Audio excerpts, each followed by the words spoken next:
Thank you for clicking on my video. What you're seeing here is something called contact juggling.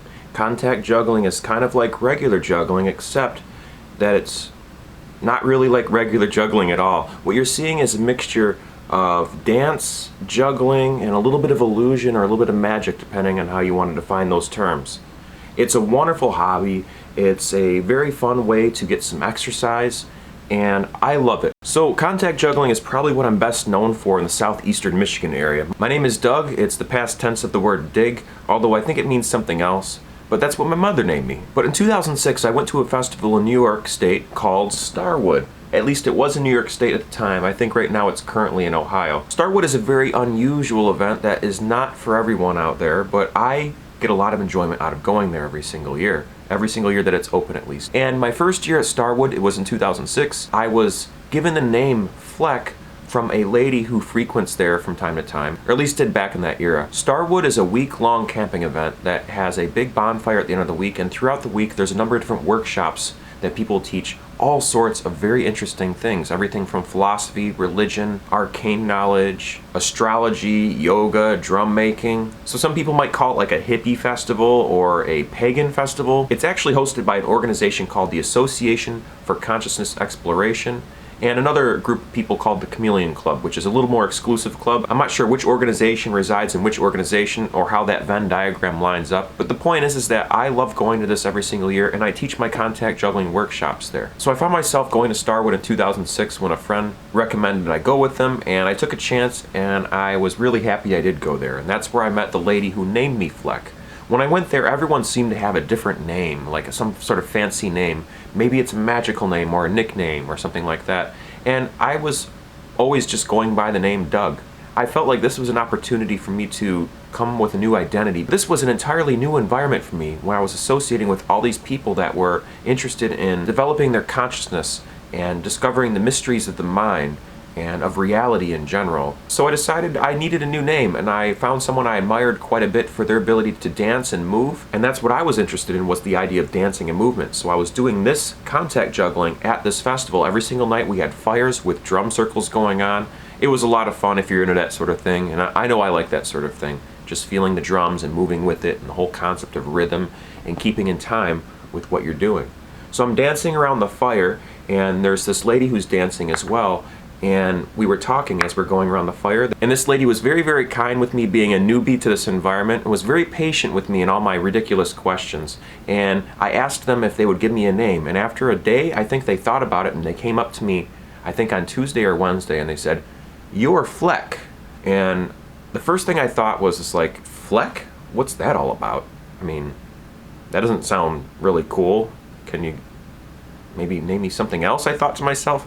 But I didn't want to say that out loud. There's a reason she named me Flec. I asked her what the reason was, because I didn't know. And she said to me, "You're smart, you'll figure that out before the week's over." And I was like, okay. So I thought about it all night and all the next day, and I couldn't come up with anything. And I would ask her every once in a while, is it because of like I'm a fleck or a speck or an insignificant bit of something in the cosmos or something like that? And she's like, "That's really good, and yes you are, but no, that's not the reason why." I was like, oh shoot, okay, Flec, Flec, Flec. And I couldn't figure it out, and I kept asking her different theories that I had about what Flec means. And it wasn't until, I think, Saturday night during the big bonfire, they have this big bonfire, set something on fire that's the size of a small log cabin, and there's a whole ritual that goes along with it. It's a peace and loving kind of ritual that honors nature and human connection and family and things like that. There's nothing negative about it. So before you start making assumptions about it, I know some people don't really like the idea of people dancing around in the woods around bonfires while they're playing drums, and you throw that word pagan or Wiccan in there, and sometimes people just don't understand. Now, I'm not pagan or Wiccan, but I can respect them quite a bit because they're very inclusive of strange beliefs, and they know how to party. So anyways, during this last fire, we're dancing around the fire, and Maya Donna, hi Maya Donna, here's your first official shout out on my channel. She comes to me, she's like, "Did you figure it out yet?" I'm like, "No, I didn't figure it out." "It means reflection, because I can see reflection in the ball." And I kind of felt silly because I never put that together. I like how she shortened reflection and just kind of picked the middle of the word. Otherwise, I might have picked up on it easier, but I just didn't quite pick up on that. I think I was just kind of overwhelmed with the overall beauty and the wonderful experience I was getting at this festival. I just didn't quite guess properly. So back when I first started going to Starwood in 2006, I found myself dancing around every single night with these acrylic balls around the fire, and I would do so much dancing and stay up all night long until the early morning, just moving these spheres around and dancing around the fire and drinking a bunch of water to stay hydrated, because that fire just sucks all of the moisture out of your body, and all that dancing and movement does too. And it's a great way just to like clean yourself out, and it feels amazing. I don't know, there's nothing like it for me. Like I said, it's not for everyone else out there, but I get a lot of enjoyment out of it. And I guess what I'm getting at is I used to do so much contact juggling on a regular basis, and just learning new tricks and getting real excited about it. I just take it for granted that what I do is amazing to other people who are watching it sometimes. I've been contact juggling since I've been 15, 16 years old is where I really feel like I started, when I was 16. And I'm 37 now, so I've been doing this for more than half my life. I'm turning 38 in July, so that'll be 22 years of contact juggling, right? Yeah, 22 years of contact juggling. That's a long time. My contact juggling alter ego is old enough to drink alcohol in the United States. Whoa. But I've had a number of friends who ask me, how come you don't do enough of your performances on your videos online? How come you're not doing enough contact juggling? How come you're not juggling fire? How come you're not rolling balls of fire on your arms? You say that you do that, but I've never seen you do it on your channel. How come you're not walking high wires or tight ropes? Why this, why that? I think the answer is because I've taken it for granted that I can do this, and I forget how amazing it is for people to watch and people to see it. But not just that, it's also because I am more than just crystal balls. I have a personality, dang it, and I want that to shine through in these videos. And I'm also trying not to rely on my circus and flow art shenanigans in order to make these videos on my channel. I want to be able to learn and grow more as an artist. One of the things I've struggled with over the years is talking to people and relating to people one-on-one. And I'll say this to folks, and sometimes people don't believe me because they think, oh, you're so personable, you're so friendly, you're so approachable, and this, that, the other thing. But really, me starting all of this stuff, all this contact juggling and all these things, were to help me get over my own insecurities and my own shortcomings. I was pretty clumsy as a young man. I couldn't keep a steady hand when I was drawing. I always wanted to be an artist and to draw and create things, but I couldn't quite make my body do what I wanted to do with it. And I discovered the crystal sticks when I was 12, and I started actually using them more when I was 14, because I started believing in myself more because of wonderful people in my life who encouraged me and helped me believe in myself.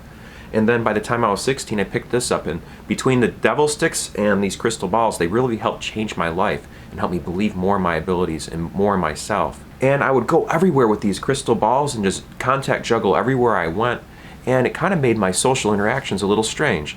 I found myself getting approached by strangers, and I was never getting approached by strangers before, and I was too shy to approach other people. My older brother Don, he was good at approaching other people, and then he would bring them to me and we would hang out together. And that's how I met people, was hanging out with my brother Don, or with local neighborhood kids that I was already, good with.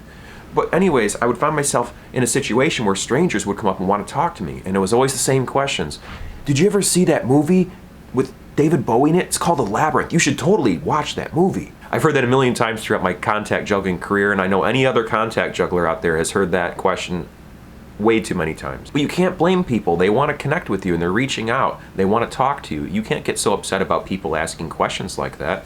That's the question that's on their mind, and of course they're curious about that. Obviously for us contact jugglers, there's that connection. Of course there's a correlation between that movie and contact juggling. And then when Fushigi came out, the magic gravity ball, it was this infomercial that came out maybe 10, 15 years ago or so that kind of destroyed the contact juggling. Just for a couple years or so though. And what I mean by destroying the contact juggling, it kind of like messed up the flow of my performances and what I was used to expecting when doing my shows for people. Like when I was doing my street shows in New Orleans, or if I was performing at the Michigan Renaissance Festival, I'd be doing my show, I'd be doing my act, I'm spinning the spheres around, and then you just have people walk up and they just point their finger and say, Fushigi! Because they saw it on television, and they just, Fushigi! Oh, it's the magic gravity ball, anyone can Fushigi! Because that was the slogan, anyone can Fushigi.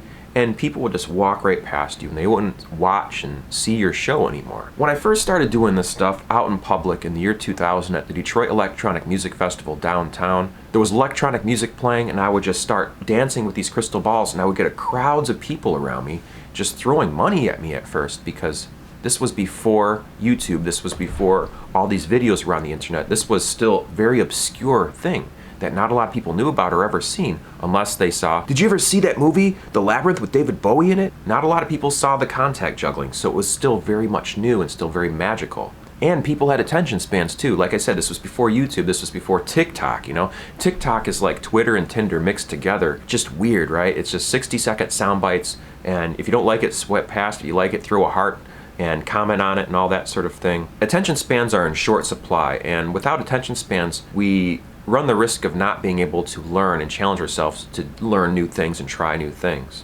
Anyways, that's another video for another day. I got so much in my mind about that whole subject. But the point is I wanted to talk about my contact juggling and a little bit of history behind it, how I got named Flec, and how these performances I've been doing over the years have changed so much, not only for me as an artist, but also for the people who are watching it. After doing this for over 22 years, I easily forget what people have seen and what they haven't seen. Most people have not seen stuff like this, and if they have, they saw it on television a while back and they forgot about it. And when you actually do it in front of someone's eyes, it's a whole other experience when you see it in real life. When you actually see someone contact juggling in real life and they're putting their heart and soul into it, and they're not just talking into a camera while filming it, and they're actually moving with the music and making a whole entire piece, a whole visual show out of it, it's an entirely different thing altogether than watching something here on your computer or on your phone, whatever device you're watching. And after doing anything for 22 years, you just take for granted that you know how to do it, and then you've seen it a million times, and the magic can be lost. And after doing anything for 22 years, no matter how magical or amazing it might be for other people, the magic just kind of slowly diminishes and disappears over the years a little bit for you as the artist, because you've done it so many times, you've seen it so many times, and it's easy to forget that. It's easy to forget that magic and that spark. But you never truly lose it though if you really want to retain it. I guess what I'm getting at is thanks very much for watching this video. I know I say that every single time I do a video here on YouTube, but it really means a lot to me that knowing that other people are out there watching my videos, liking them, subscribing to my channel. If you haven't subscribed and you're thinking about it, please do. It helps me out a lot. You can just turn off the notification bell if I post too much. I know I'm a daily poster and that's a lot for some folks, but it means a lot to me. It's a way you can support me as an artist and get me out there more in the world. And that's what I'm trying to do, is connect more with the rest of the world, put my mark out on the internet, show the world who I am. I'm just another human being. I'm just like you. I just do weird stuff with these circus props, and I like to share them with other people because it's really made my life a lot better and more enjoyable. It's something I love doing, and I love sharing that with other folks. Alright folks, that's a wrap. I think I've said enough here about contact juggling, the origin of my name, about Starwood Festival, about how Fushigi killed things. That's another video for another day, folks. Anyways, I'll leave you with this. These words I've been using at the end of every video recently here on my channel. Never give up. Do your best. Stay true to you. And be amazing. Thanks for watching, folks. I appreciate it very much. Have a beautiful night. Bye-bye.